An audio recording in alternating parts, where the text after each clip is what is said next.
Welcome to this edition of AFMC. I'll tell you how I got better. I'm glad to be here. But a mission to Delivery of. Well, I think that we're going to talk about everybody's. Arkansas is the second highest prescriber. Welcome to this episode of AFMC TV. I'm Robin Ledbetter. Thank you for joining us. And today I have with me the Mayos. And Dr. Jayme Mayo holds a PhD in exercise physiology, is a registered dietitian, nutritionist, and an associate professor in nutrition. And Jayme Mayo is a physician assistant and has degrees in kinesiology and physiology. You both are wellness experts. Thank you for being here with me today. Thanks so much, Robin. Absolutely. So tell me a little bit about your work and what you do for AFMC. So thank you for having us. We really appreciate it. Welcome, everybody. We run the AFMC Wellness Program. We started doing that about 3.5 years ago. And the idea is to help just control costs and to take care of people. And so to do that, we offer all kinds of programs and a lot of communication with employees. We're just trying to keep folks healthy. And we're not new to wellness. Our careers, we've been in the field for 20 plus years. And Jayme worked at a company where she ran the entire wellness program. And so when she left, she started getting inquiries about doing this for other companies. And so that's where we are. We do this for several other companies. So. Mm-hmm. And just for the record, AFMC does a bang up job. So Absolutely. Thank y'all. Your leadership, they do it right. So congratulations to y'all. Yep. Well, I know that AFMC appreciates what you guys do, and I'm excited to talk about how wellness doesn't discriminate and how everyone needs to take care of themselves or they won't be able to take care of others. So tell me a little bit about your work and how does that play into the message that you guys give, not only for AFMC, but for anyone that's within the healthcare bubble. Sure. Yeah.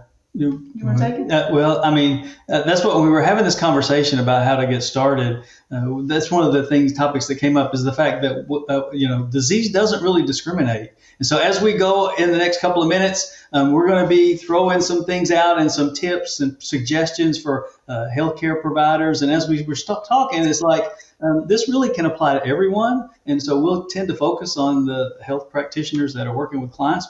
So we're going to throw out lots of tips and suggestions, and just know that what you should do is to take some of these tips. And if they work for you, great. If not, that's okay, because you just got to figure out what's going to work for you. And it's right. Disease does not discriminate.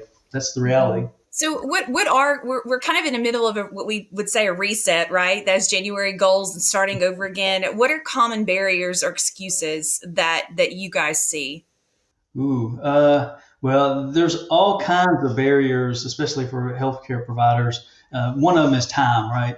And time, we only have a certain amount of hours in our day, and it's about making those priorities and making sure that you're getting in, taking care of your physical health and your nutrition and your mental health, which is a biggie now. And so there's just a lot of different barriers, but it's all about prioritizing what you need in your life and what's going to work for you. Mm-hmm. And we see a lot of times that people, they wait, they'll say, okay, when X happens, then I'll Y.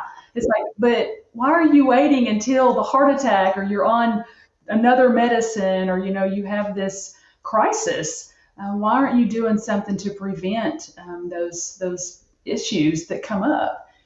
Well, balance is tough too. That balance between work and personal life. I know burnout seems to be a pretty common word now we hear. What does that look like for the clients that you're seeing? Yeah. Well, what I see is trying to do all the things for all the people, and knowing that it's okay to say, I'm not going to do that.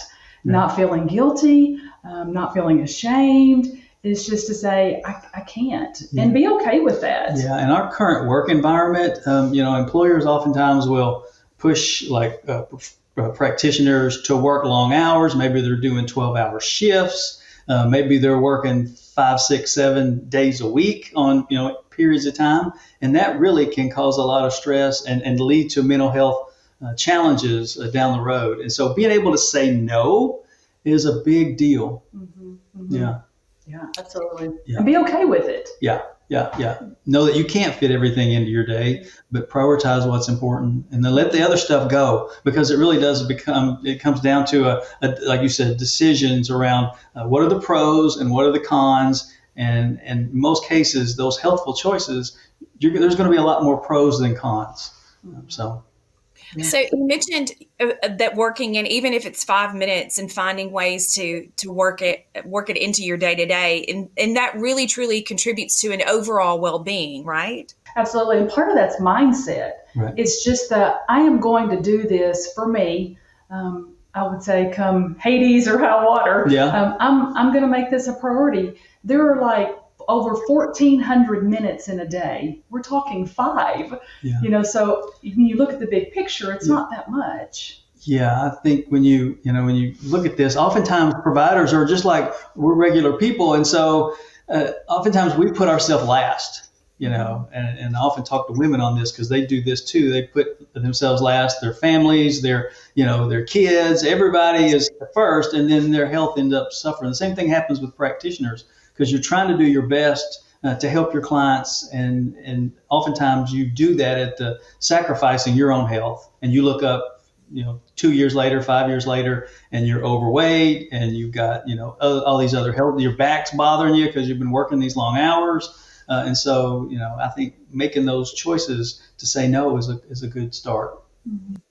And tell us about the benefits of a nutritious diet, because that also plays into it. Of course, we're such a convenient society. I know I am. I'm guilty of wanting to grab that fast food on my way home just because it's convenient.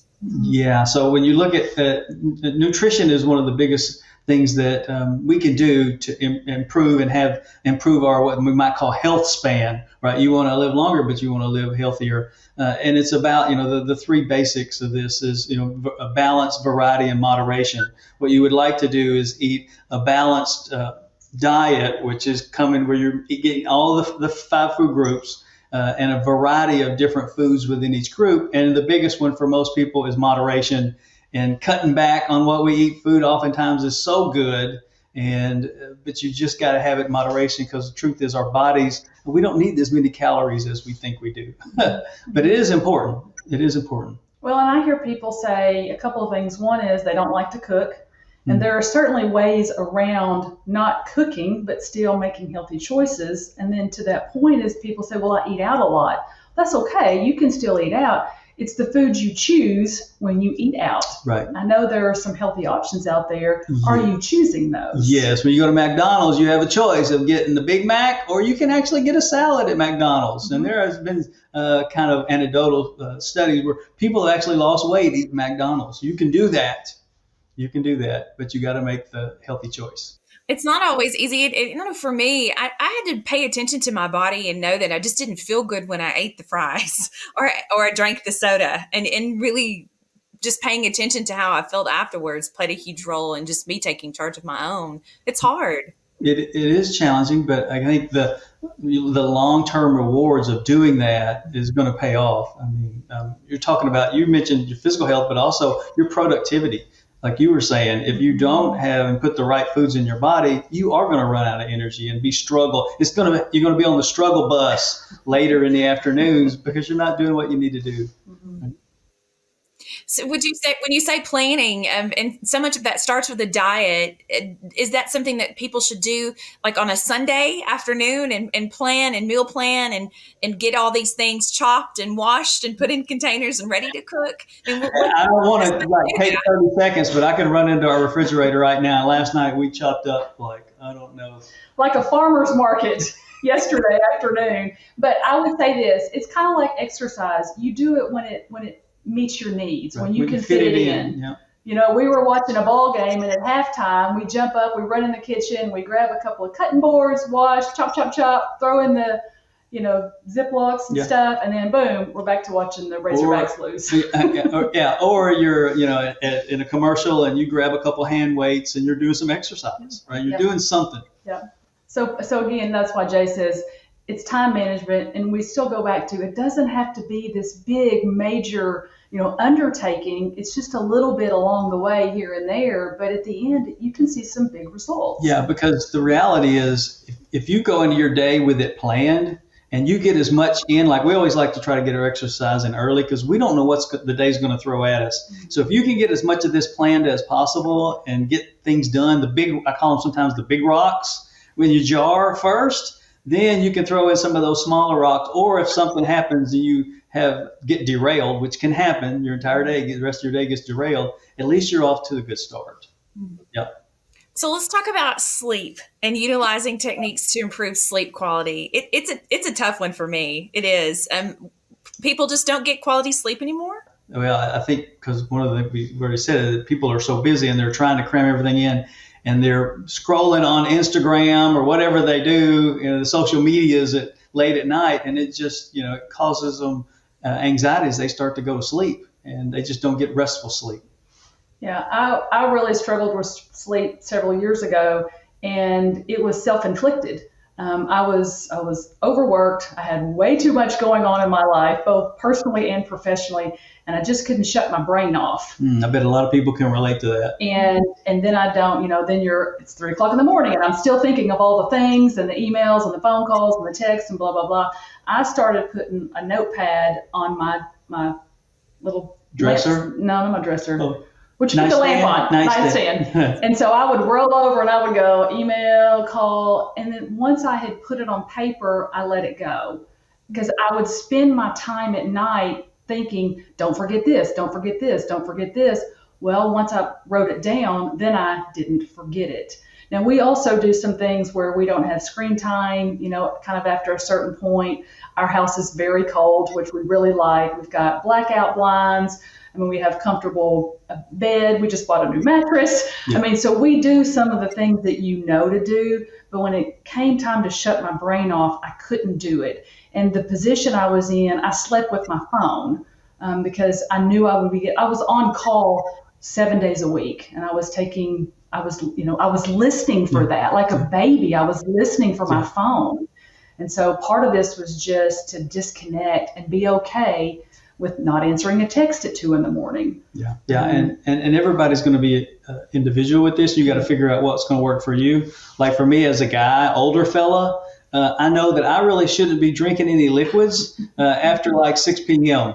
Otherwise, I'm going to be up to the bathroom several times, and that just disrupts your sleep, and it makes it hard to get going the next day for sure. And then he would snack. He's like, well, I'm up. I'm a little hungry. Get a little snack. Like a zombie, yeah. So then there was weight gain, disrupted sleep. There were a lot of things to work through. But again, I go back to some of these were self-inflicted. So I had to learn how to say no to some things, how to adjust, our bedroom. We don't have a TV in our bedroom. There's no, other than our phone, there's no screen, whether it's iPads or, whatever. So we just made some changes in our home and in our lifestyle to help us sleep, because I didn't want to get on medicine for that. Yeah. So you've mentioned this and touched on this a little bit about effective time management. How do we reduce work-related stress and help time management? What are some strategies for that? That's a tough one. Some of the things I see with folks who work from home is like they're always on the clock. I'm logged in all the time, or I have to get 8 hours in, so I'll just log in and I'm logged in for 12 hours instead of focusing and going, okay, I'm in the game, I'm going to do my thing, and then when I turn it off, I'm done. And so encouraging folks that it's okay to log in, take care of your business, and log out. The other thing with time management is I make a list. I am like a crazy person when it comes to making lists. She does make some lists. I think she makes those lists just so she can cross them off. I love that. It's very satisfying. And, and y'all know if y'all are list makers, there are people, I'm like, that wasn't on my list. It's really, it feels so good. She makes a list for me, let's be honest. I do. But that's not the way he's programmed, but it helps keep him. It shows us what things we have to get done versus things we want to get done. Yeah. And we do the have to do's before the want to do's. And that is not always the fun, the fun way, but that's adulting, and that's sometimes what we have to do. Yeah. But I make lists and then I prioritize those. But like Jay said, once I get those have to do's done, then the other things, they can be a little more fun and relaxed. But one thing I've talked about doing, I haven't done, is scrolling on Facebook or TikTok or Instagram, is setting a timer. And you mentioned this a little bit about learning. We're just mindlessly scrolling and we don't learn anything. But continuous learning and professional growth are important, right? Absolutely. Sure, Absolutely. sure. Yeah, I think, as a professional, that's one of the things that stimulates us is to continue to learn and to continue to grow. That personal development is important. And it may be, and it may not be in a direct area that you're focused on, but it may be like an ancillary area. Like I'm really interested now in, how artificial intelligence and AI, you hear it all the time, how it can actually help in the classroom and help improve our health and ways we can use it. So even though it may be something, it's just a way to stimulate your brain and keep you thinking as you grow older, for sure. And I would say it also gives providers credibility. It's true. If I've got the same doc who's 65 and he's been prescribing the same thing the same way for 100 years versus someone not necessarily who's younger, but who's more up to date and current. I think not only you talk about for us personally to stay on top of things, but again, it gives credibility on not necessarily the latest and greatest, but maybe within the last few years.